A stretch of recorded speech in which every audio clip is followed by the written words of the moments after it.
Close Encounters of the Third Kind. Now, is that film fake or is it fiction? Welcome to Everything Weird, Nothing Normal, where we talk about all the batshit crazy stuff that goes on in the world, especially the weird and the wonderful. Now, today, I want to tell you a story about two individuals that made a contribution to the film and the two individuals that were invited to make a film that they say is the story behind the landing of the end of Close Encounters. They reckon that Spielberg got the story from this story. What would make the ending of Close Encounters more factual than fiction. So, the first one we're going to talk about is Jacques Vallée. He was born in France in 1939. Okay, I'm going to get my notes here. Was born in 1939 and began his professional career at the Paris Observatory as a professional astronomer. Vallée co-developed the first computerized map of Mars for NASA in 1963. He later worked on the Network Information Center called ARPANET, a predecessor for the internet. So look, an extremely clever man and obviously no fool. Vallée is also an important figure in the study of UFOs.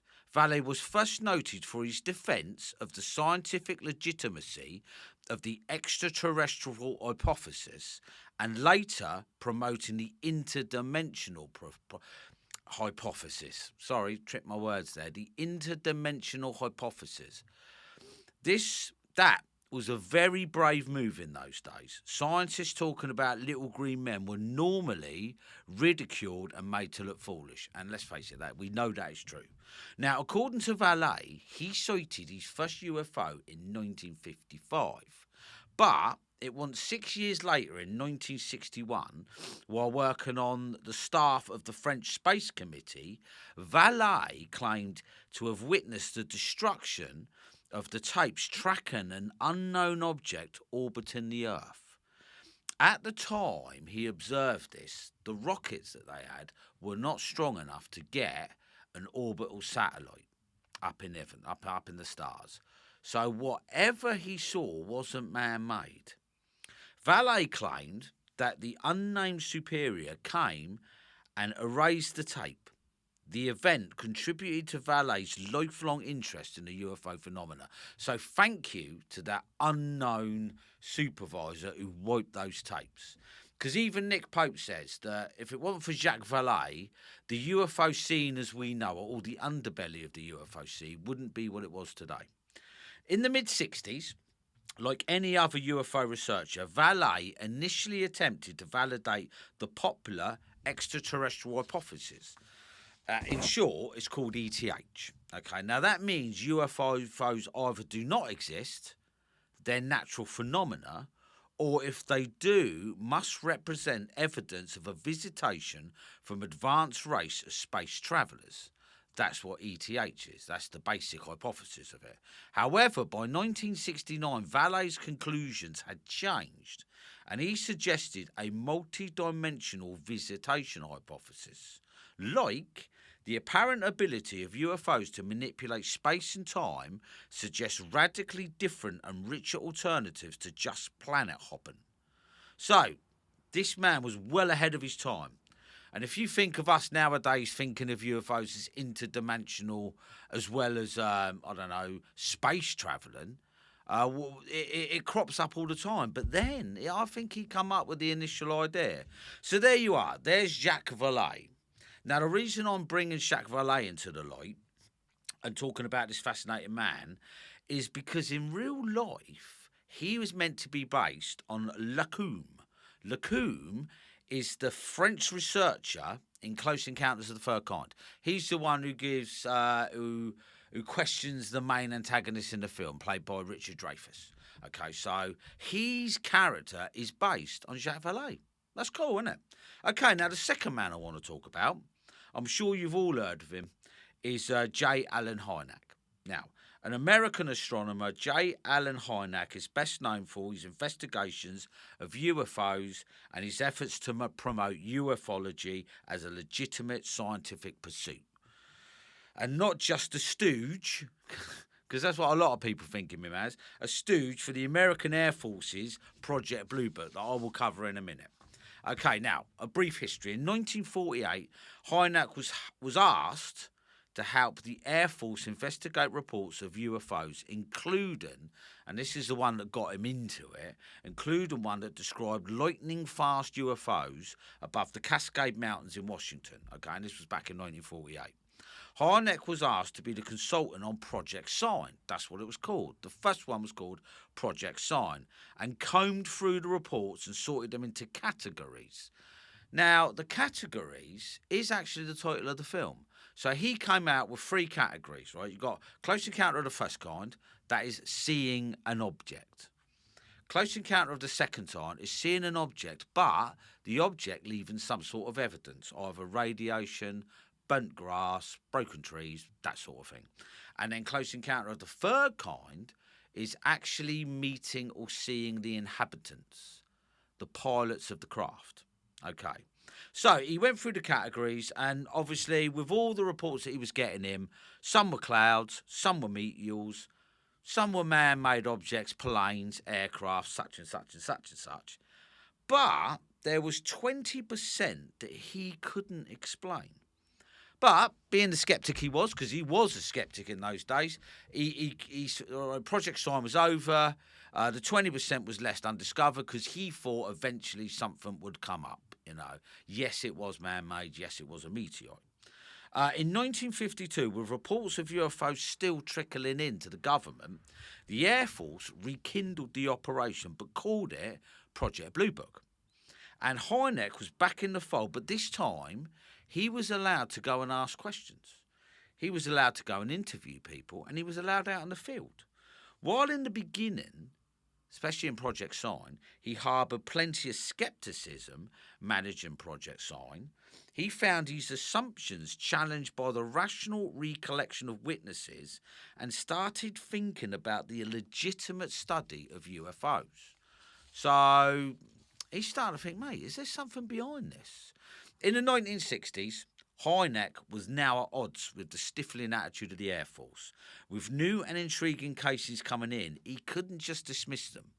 He couldn't just say, oh yeah, that's a cloud. He started to realise there was legitimate cases behind these sightings. Now, in 1966, this was the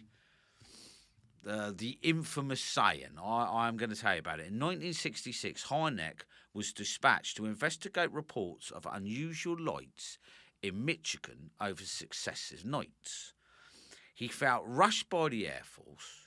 He was under pressure by the governor. There was reporters and scientists all over the place. And he was urged to rush it. So he came out with the explanation. He said the sightings over Michigan was swamp gas. Swamp gas.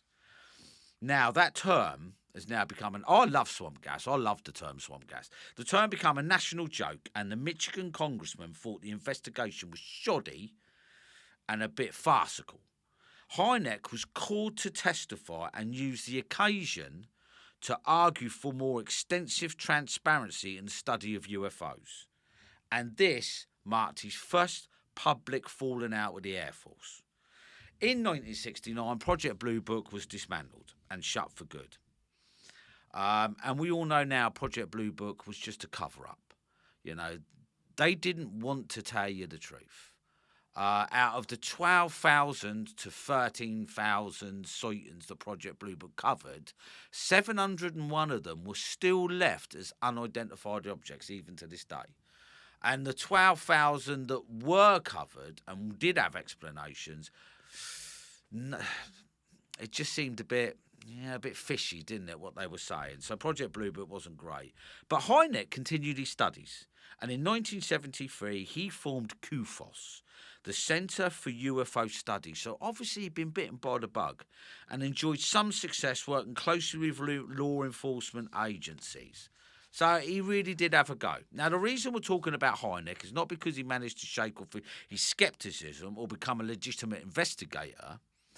He is in the film. He's in the film. Right at the end, you'll see a bloke with a pipe when the aliens are there. That is Hynek. He is in the movie as a cameo. So what a fantastic bloke. What a fantastic bloke. And he deserves all our accolade. He really does. Now we come to the cool bit. The cool bit about, is the ending of Close Accounts of the Third Kind, is it fact or fictional? Now, I'm going to tell you a story, and you can make your own mind up. Please, though, investigate Hynek. Look on the internet. Fantastic man. The same as Valet. Look into him. Great, great. You know, these are pioneers of the UFO subject. They really are. Right, now, this story starts in 1973 when two filmmakers, Robert Emenija and Alan Sandler, were invited to Norton Air Force Base. So you've got your two filmmakers, gets a phone call, would you like to come to our Air Force Base?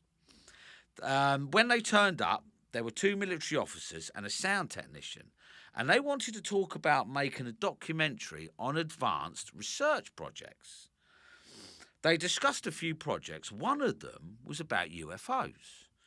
This one sounded more interesting, and plans were launched to go ahead with the film and make a film on the subject. Now, the two filmmakers were told that the government had a film taken at Holloman Air Force Base in New Mexico in 1971 depicting a landing craft. Okay, they had the raw footage. So, Paul Shartle, the audiovisual director that was there at the time. So you got your two officers, but there was a bloke called Paul Shartle, and he was the audiovisual director. Okay, in 1988, he went on national television and declared that he had seen this 16mm film showing three disc-shaped crafts. One of the crafts landed while the other two departed. So they all came down at the same time. One landed and the other craft shot off. A bit like Close Accounts of the Third Kind. Now, Shartle said they were human-sized when they saw the aliens depart the vehicle, and they had odd grey complexion and pronounced noses. They all wore tight-fitting jumpsuits and thin hairdresses. Now, a Holloman Air Force Base officer went out to meet them, and Ebenezer and Sandler were taken out to the base and shown the landing site and the buildings where the crafts were kept, because this meeting went on for about a couple of days. So put one craft in the hangar, obviously, to keep it safe. Now, according to the sources, this landing took place at roughly about 6 a.m. Now, Ebenezer's military sources said he would be given 3,200 feet of film taken of the landing. This 16mm film of the landing, the genuine footage, these two filmmakers were promised. Okay, and that's what kicked off them making the film. But at the last minute, some bloke phoned up and went, sorry, you can't have the film. So I would imagine some more official officer, government agent, men in black possibly, they said, no, mate, they're not having this film. But look, even though the two filmmakers were gutted, they were annoyed, they still made the film. And the film was called UFOs Past and Present. And I'm going to try and put it up there. There you go. I'll try and put it up there. And this was released in 1974. The Holloman incident, obviously at the Air Force Base, is encountered in just 3 pages of the book. Now, because there's a book of it as well. It's page 127 and 129. Now, elsewhere is a section of photos and illustrations, and there's an artist's conception of what one of the Holloman's entities looked like, and is described as based on eyewitness descriptions. So there you have it. The Holloman Air Force Base film. Meant to have existed. These two blokes were promised to see it. One bloke's gone on telly to swear that he actually did watch it. A ship genuinely did land at the Air Force Base. Aliens did come out. Officers did have a 3-day conversation with them. So, and that's where the rumour comes from. Close Encounters of the Third Kind, was it based on the Holloman Air Force Base tapes? Well, what do you think? What do you think? Do you think it's true? I think it's true. I'm totally believing it. Totally believing it.